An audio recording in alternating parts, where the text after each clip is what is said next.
Daily focus news में आप सबका स्वागत है।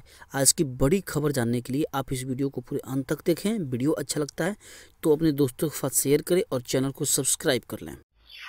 तेलंगाना के मुख्यमंत्री सीएम चंद्रशेखर राव ने पूरे राज्य में 7 मई तक लॉकडाउन बढ़ा दिया है। सीएम केसीआर ने यह घोषणा किया है कि पूरे राज्य में जोमेटो और स्विगी जैसे फूड डिलीवरी सर्विसेज भी बंद रहेगी।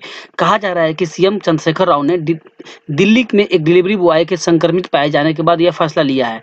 दिल्ली में एक पिज्जा डिलीवरी बॉय को कोरोना संक्रमित पाया गया था, जिसके बाद 72 परिवारों को क्वारंटाइन किया गया था। ऐसे में केसीआर राज्य में किसी भी तरह का कोई चूक नहीं चाहते हैं, जिसके चलते तेलंगाना में 7 मई तक लॉकडाउन की सख्ती से पालन करने का निर्देश दिया है। तेलंगाना में अब तक 844 केस सामने आए थे, जिसमें से 640 एक्टिव केस हैं। राज्य में अब तक 186 लोग ठीक हो गए हैं, जबकि 18 लोग अपना जान गंवा चुके हैं। डॉक्टर साक्षी जी महाराज का ट्वीट सामने आया है महाराष्ट्र के पालघर हिंसे पे। उन्होंने ट्वीट किया है, उद्धव जी पालघर थाना की पुलिस समेत संतों के हत्यारे राक्षसों पर एनएसए लगाकर जेल भेजे, अन्यथा जूना अखाड़े के नागा साधुओं का क्रोध महाराष्ट्र सरकार को महंगा पड़ेगा। उत्तर प्रदेश के मुख्यमंत्री योगी आदित्यनाथ के पिता आनंद बिष्ट की हालत गंभीर, एम्स में चल रहा इलाज। उत्तर प्रदेश के मुख्यमंत्री योगी आदित्यनाथ के पिता आनंद बिष्ट की तबीयत ठीक नहीं है। मिली जानकारी के अनुसार उनकी हालत गंभीर है। योगी आदित्यनाथ के पिता आनंद बिष्ट करीब 1 माह से एम्स में भर्ती हैं। उन्हें लीवर से संबंधित कई समस्या थी, जिसके वजह से गैस्ट्रोलॉजी विभाग में डॉक्टर उनके इलाज कर रहे हैं। उनकी हालत गंभीर बताई जा रही है। उन्हें एम्स के आईसीयू में भर्ती किया गया है। योगी के पिता आनंद बिष्ट की तबीयत खराब चल रही थी। कुछ समय पहले उन्हें देहरादून के अस्पताल में भर्ती कराया गया था। उस वक्त उन्हें डिहाइड्रेशन की शिकायत थी। उन्हें पहले से बीपीसी समेत एक ग्रेनिन जैसी गंभीर बीमारी थी। हालांकि फिलहाल वह एम्स में भर्ती हैं, जहां डॉक्टर उनका इलाज कर रहे हैं। बरेली का एकमात्र hot spot Subhash Nagar corona से मुक्त हो गया। सभी अधिकारियों कर्मचारियों के निष्ठापूर्वक टीम वर्क का परिणाम यह है। सभी को बधाई। आगे भी इसी तरह का कार्य करने की अपेक्षा। डीएम बरेली के उन्होंने यह ट्वीट किया है। बरेली के डीएम ने यह ट्वीट किया है और यह फोटो शेयर किया है। पंजाब सरकार ने लॉकडाउन में छूट का निर्णय वापस लिया है। अमरिंदर सिंह ने दिया कर्फ्यू सख्ती से लागू करने का निर्देश। पंजाब सरकार के लॉकडाउन में छूट देने का निर्णय रविवार को रात को वापस ले लिया गया। मुख्यमंत्री अमरिंदर सिंह की अध्यक्षता में राज्य में उच्च स्तरीय बैठक की गई है। इस फैसला लिया गया कि राज्य में किसी भी तरह का लॉकडाउन की छूट नहीं दिया जाएगा। केवल गेहूं खरीदने का कार्य जारी रहेगा।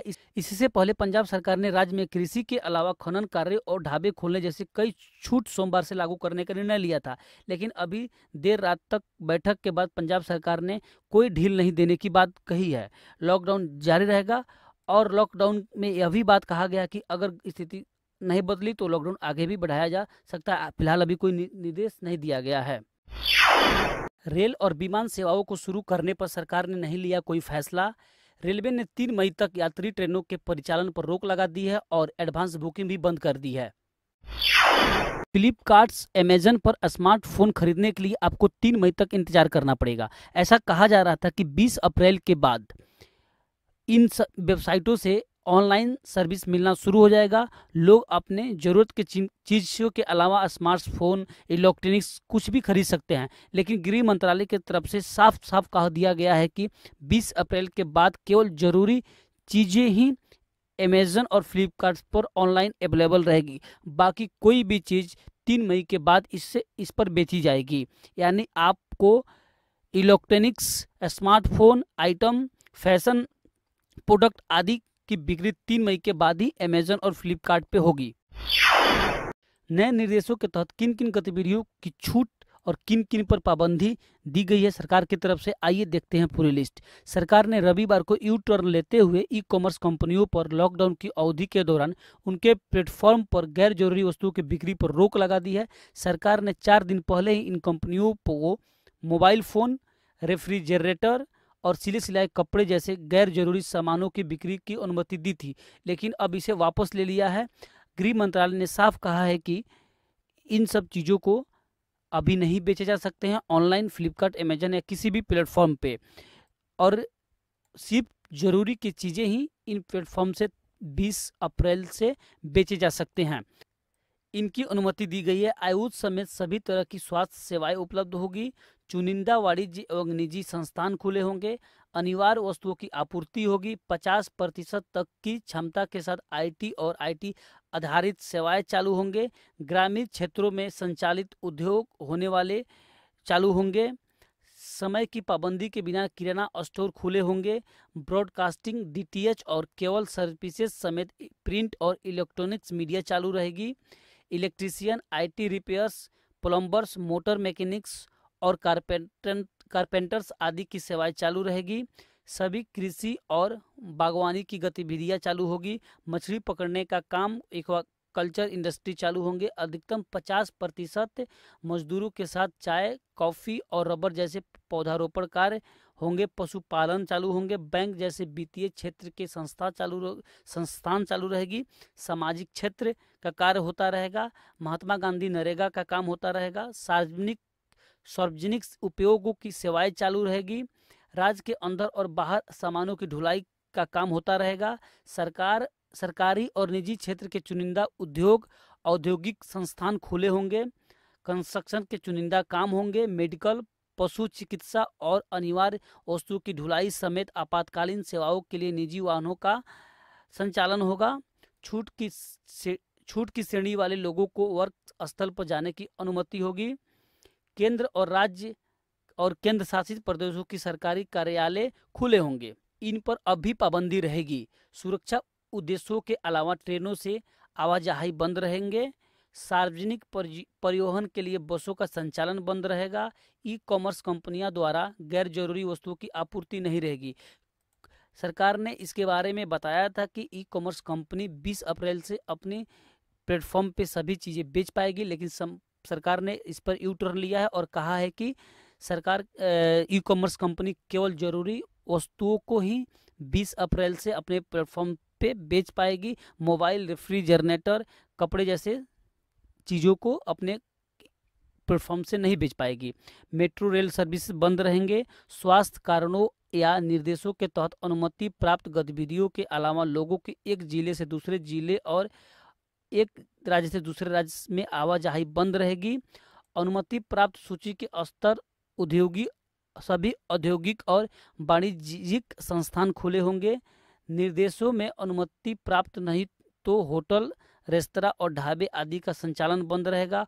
ऑटो रिक्शा, साइकिल रिक्शा समेत सभी टैक्सियों का संचालन और ऐप बेस्ड कैब सर्विस बंद रहेगी। Cinema hall, mall, shopping complex, gym, sports complex, swimming pool, entertainment park, theatre, bar, auditorium, assembly hall और ऐसे ही अन्य सामूहिक केंद्र बंद रहेंगे।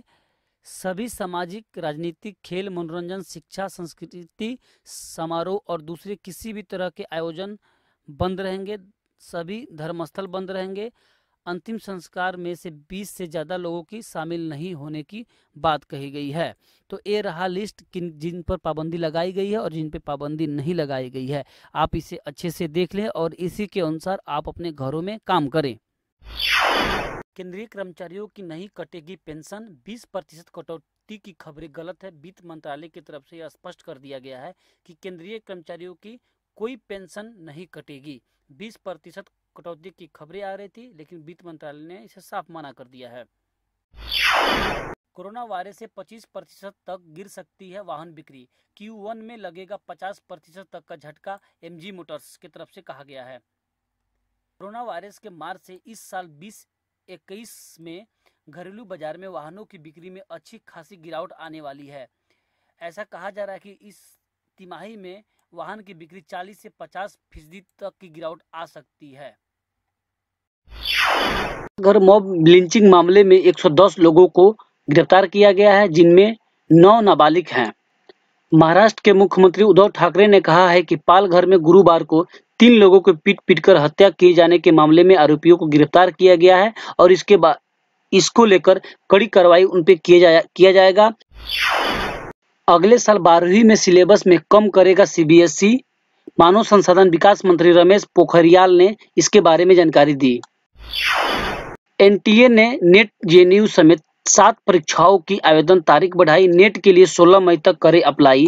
NCHET जेई 30 अप्रैल तक अप्लाई कर सकते हैं। इग्नू पीएचडी ओपन में 30 अप्रैल, आईसीएआर 30 अप्रैल, जेएनयू ईई 30 अप्रैल, यूजीसी नेट 16 मई, सीएसआईआर नेट 15 मई, आयुष इंट्रेंस टेस्ट 31 मई। एक्टर जॉन अब्राहम ने कोरोना वायरस के वॉरियर्स को सलाम किया। जॉन अब्राहम ने कहा, माना कि वक्त है मुश्किल पर, इरादे अब भी चट्टान है, क्योंकि मेरा भारत महान है।